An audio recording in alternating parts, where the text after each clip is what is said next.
Sure. So I think, from what I understand here, it sees most students come in for 3 semesters, fall, spring, and fall. So we're not here for a long time. I think I'd first look at a student's first semester. And when I come in as a new student, I would first and foremost set myself up in Lionshare, which is, Center for Career Education's recruiting platform where employer information is, interviews happen. I would then also use sort of the external world version of that. I'd set myself up on LinkedIn, join any departmental groups, any alumni groups, really flush out my skills there.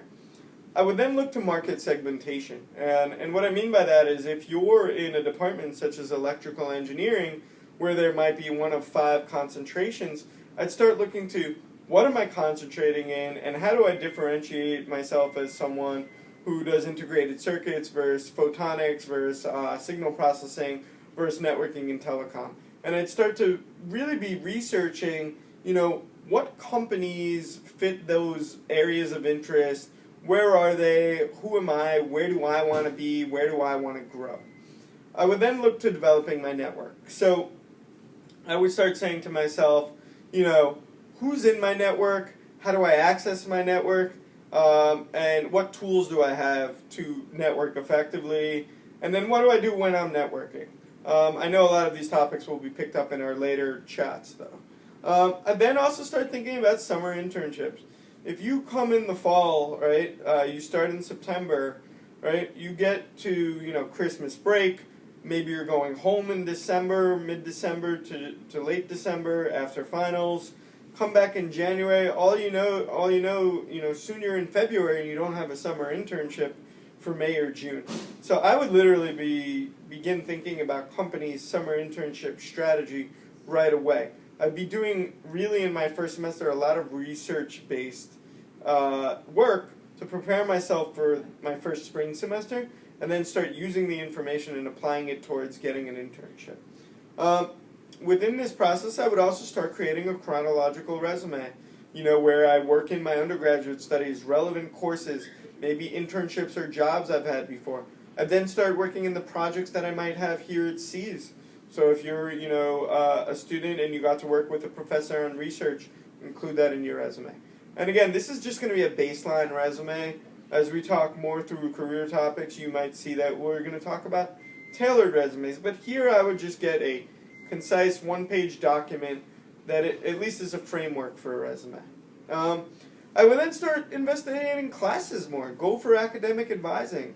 Start seeing, okay, I'm really interested in these companies and they have these trends in their hiring. What classes can I take and what projects happen in these classes that will allow me to build those skill sets? So look at classes, if you're in a program where there's a lot of electives or you get to create your own program, start seeing where those skill sets come in.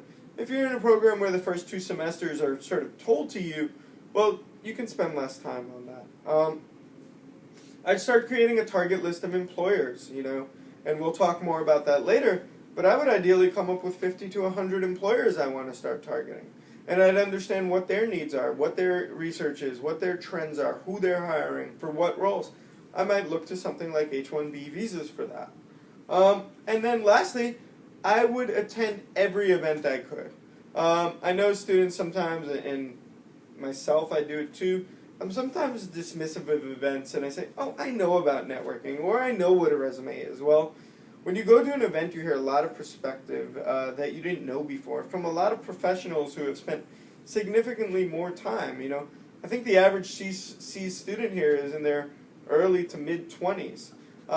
Professionals at CCE or in your departments have been in career modes or career research for 20 and 30 years.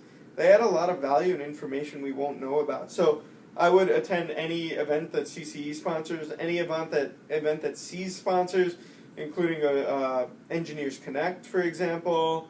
I would attend any employer information sessions. Again, even if it's an employer you're not interested in, they may talk about your industry and talk about things that are helpful for you to know. So I would, anytime I had free time, I'd be attending any events I could. And sometimes you can facilitate that yourself. Go to a meetup.com event for technology experts. And lastly, I'd make sure to go to a counseling session, whether that's, again, in your department or at CCE.